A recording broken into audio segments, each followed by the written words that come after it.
Assalamualaikum warahmatullahi wabarakatuh. Bagaimana kabarnya hari ini? Semoga tetap sehat dan tetap semangat belajar. Bertemu lagi dengan saya Febrina Hanifah Dafi pada mata pelajaran IPA. Hari ini kita memasuki pertemuan yang ketiga, yaitu tentang besaran pokok dan besaran turunan. Pada pertemuan sebelumnya, kalian telah belajar mengenai besaran. Apa kalian masih ingat pengertian dari besaran? Benar. Besaran adalah segala sesuatu yang dapat diukur. Apa saja yang dapat diukur? Tinggi badan, massa badan, waktu, luas, volume, jarak, dan masih banyak lagi. Besaran ini dibedakan menjadi dua macam. Yang pertama, besaran pokok. Yang kedua, besaran turunan. Besaran pokok adalah besaran yang satuannya telah ditetapkan terlebih dahulu dan tidak diturunkan dari besaran lainnya. Sedangkan besaran turunan adalah besaran yang satuannya diturunkan dari besaran pokok, atau satuannya itu terdiri dari gabungan atau kombinasi dari besaran pokok.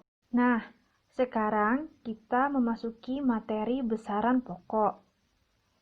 Konferensi Umum mengenai berat dan ukuran ke-14 tahun 1971 telah menetapkan 7 besaran pokok. Ketujuh besaran pokok tersebut menjadi dasar sistem satuan internasional atau SI yang berlaku di seluruh dunia. Besaran pokok yang pertama yaitu panjang. Dalam IPA, panjang menyatakan jarak antara dua titik. Misalnya, panjang sebuah pensil adalah jarak antara titik pada ujung-ujung pensil. Panjang menggunakan satuan dasar dalam SI yaitu meter atau dapat disimbolkan dengan huruf M kecil. Beberapa alat yang dapat digunakan untuk mengukur panjang yaitu pita ukur atau metelin, meteran gulung, jangka sorong, mikrometer skrup, dan mistar. Metelin, meteran gulung, dan mistar mampu mengukur paling kecil hingga 1 mm. Tetapi jangka sorong mampu mengukur 0,1 mm dan mikrometer skrup mampu mengukur 0,01 mm. Dalam melakukan pengukuran, perhatikan posisi 0 alat ukur. Untuk mengukur panjang, ujung awal benda yang diukur harus berhimpitan dengan angka 0 pada alat ukur. Posisi mata harus tegak lurus dengan skala yang ditunjuk. Besaran pokok yang kedua yaitu massa. Jumlah materi yang terkandung dalam suatu benda disebut massa benda. Massa menggunakan satuan dasar dalam SI yaitu kilogram atau bisa disimbolkan dengan kg. Dalam kehidupan sehari-hari, orang menggunakan istilah berat untuk menyatakan massa. Konsep yang salah yaitu berat badan Andi adalah 50 kg. Konsep yang benar yaitu massa badan Andi adalah 50 kg. Massa tidak sama dengan berat. Massa memiliki satuan kilogram, sedangkan berat memiliki satuan newton. Massa suatu benda ditentukan oleh jumlah kandungan materinya dan tidak mengalami perubahan meskipun kedudukannya berubah. Sedangkan berat sangat bergantung pada kedudukan di mana benda tersebut berada. Mengapa? Karena berat dipengaruhi oleh gravitasi. Kalian tahu sendiri kan bahwa gravitasi akan berbeda pada tempat yang berbeda. Contohnya, ketika astronot yang berada di bulan akan memiliki berat badan 1/6 dari berat badannya ketika berada di bumi. Sehingga berat badan astronot di bulan lebih kecil daripada berat badan astronot ketika di bumi. Beberapa alat yang dapat digunakan untuk mengukur massa benda yaitu neraca digital, neraca 3 lengan, dan neraca Ohaus. Nah, sekarang perhatikan pengukuran massa benda dengan menggunakan neraca Ohaus. Pada neraca Ohaus terdapat 3 lengan. Yang lengan pertama yaitu lengan belakang menunjukkan 40 gram. Lengan tengah menunjukkan 500 gram dan lengan depan menunjukkan 2,5 gram. Ketiga lengan ini memiliki satuan gram. Sehingga untuk mendapatkan hasil pengukurannya, kalian tinggal menambahkan ketiga lengan ini, yaitu 40 gram ditambah 500 gram ditambah 2,5 gram. Sehingga hasil pengukurannya menjadi 542,5 gram. Besaran pokok yang ketiga yaitu waktu. Dalam IPA, waktu adalah selang antara dua kejadian atau peristiwa. Waktu menggunakan satuan dasar dalam SI yaitu sekon atau dapat dilambangkan dengan S kecil. Beberapa alat yang dapat digunakan untuk mengukur waktu yaitu jam tangan dan stopwatch. Pada stopwatch, skala 0 sampai 60 itu menunjukkan detik, sedangkan skala yang di dalamnya yang lebih kecil 0 sampai 30 itu menunjukkan menit. Sekarang kita memasuki besaran turunan. Disebut besaran turunan karena besaran-besarannya dapat diturunkan dari besaran-besaran pokok. Besaran turunan luas.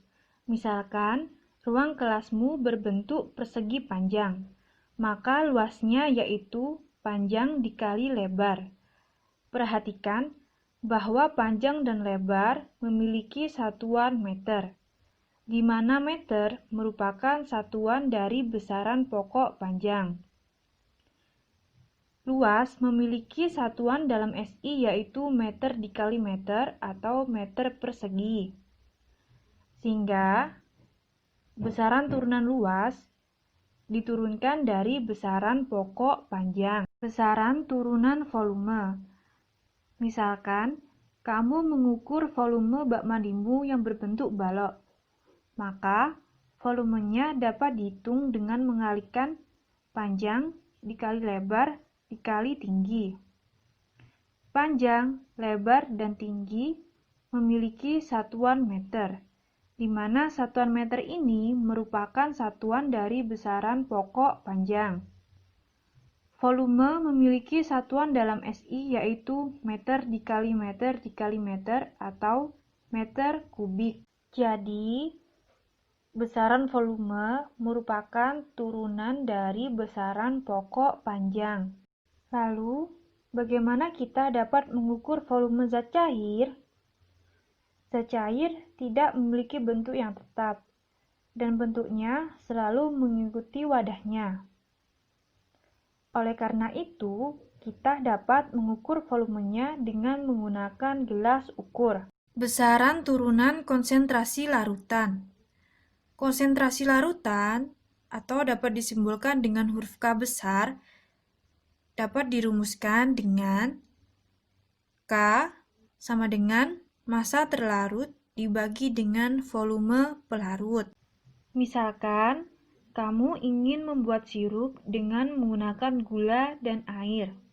Kemudian kamu cicipi sirup tersebut, dan ternyata kurang manis. Kamu pun menambahkan gula. Di sini, gula termasuk zat terlarut, sedangkan air termasuk zat pelarut. Massa gula termasuk massa terlarut, sedangkan volume air termasuk volume pelarut. Besaran turunan laju pertumbuhan. Besaran panjang dan waktu dapat digunakan untuk menentukan laju pertumbuhan tanaman. Misalkan, kamu ingin menanam kecambah. pada pengukuran awal diperoleh tinggi kecambah sebesar 3 cm. Dalam waktu 5 hari, tingginya menjadi 13 cm. Maka, laju pertumbuhannya dapat ditentukan dengan rumus laju pertumbuhan sama dengan pertambahan tinggi dibagi dengan selang waktu. Untuk mengetahui laju pertumbuhan kecambah, kita tulis dulu apa yang kita ketahui, yaitu pertambahan tinggi sama dengan 13 cm dikurangi 3 cm sama dengan 10 cm. Jadi, pertambahan tinggi di awal pengukuran hingga 5 hari, yaitu sebesar 10 cm. Selang waktu, yaitu 5 hari. Apa yang ditanya? Yaitu laju pertumbuhan. Dijawab, laju pertumbuhan sama dengan pertambahan tinggi dibagi dengan selang waktu, sama dengan 10 cm dibagi dengan 5 hari, sama dengan 2 cm per hari. Jadi, laju pertumbuhan kecambah yaitu sebesar 2 cm per hari. Ya, itu tadi materi besaran pokok dan besaran turunan yang telah disampaikan oleh Bu Febri. Berikut ini ada tips untuk mempermudah menghafal besaran pokok dengan cara menyanyikan sebuah lagu. Ya, buat tahun lalu untuk kakak kelas kalian. Nah, dengan menghafal lagu ini semoga kalian lebih mudah untuk menghafal besaran pokok beserta satuannya. Semoga bermanfaat. Besaran dibagi menjadi dua macam, yaitu besaran pokok dan turunan. Besaran pokok besaran yang ditetapkan dulu. Besaran pokok ada 7 macam. Panjang itu meter, massa kilogram, waktu sekon, suhu itu Kelvin, kuat arus ampere, jumlah zat itu mol, intensitas cahaya candela. Besaran turunan adalah besaran yang dijabarkan dari besaran pokok. Panjang itu meter, massa kilogram, waktu sekon, suhu itu Kelvin, kuat arus ampere, jumlah zat itu mol, intensitas cahaya candela. Sekian pembelajaran hari ini. Semoga apa yang telah Ibu sampaikan dapat bermanfaat dan mudah dipahami. Sampai jumpa di pertemuan berikutnya. Tetap jaga kesehatan ya. Wassalamualaikum warahmatullahi wabarakatuh.